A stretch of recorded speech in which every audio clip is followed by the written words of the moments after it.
Kemarau panjang membuat intensitas produksi produk pertanian di Bali menurun, salah satunya padi. Hal ini menimbulkan kekhawatiran akan ketersediaan beras yang menjadi pangan pokok masyarakat. Terlebih, harga yang ditawarkan saat ini cukup tinggi.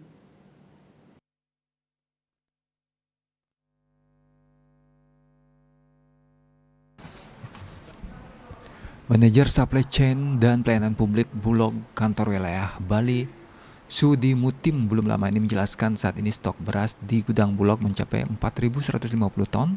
Selain itu ada tambahan pasokan dari Jawa Timur sebanyak 5.070 ton. Dengan demikian persediaan beras di Bali masih aman. Menurutnya jumlah tersebut masih cukup, termasuk jika dimanfaatkan untuk program stabilisasi pasokan harga pasar dan bantuan pangan pemerintah, bahkan hingga awal tahun 2024 serta menjelang pemilihan umum. Sudi Muti menjelaskan, meski dikurangi untuk program bantuan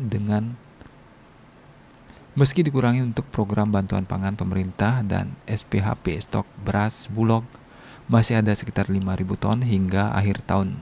Jika menjelang pemilu Januari-Februari nanti program SPHP kembali digelontorkan, stok beras juga masih aman. Disinggung terkait tambahan beras impor yang dilakukan Indonesia saat ini, Sudi Muti mengatakan hal itu untuk mendukung ketahanan pangan nasional. Impor ini memang menjadi kebutuhan mendesak untuk cadangan pangan nasional dikarenakan El Nino berdampak pada turunnya produksi pertanian khususnya beras. Widya Stuti, Bisnis Bali.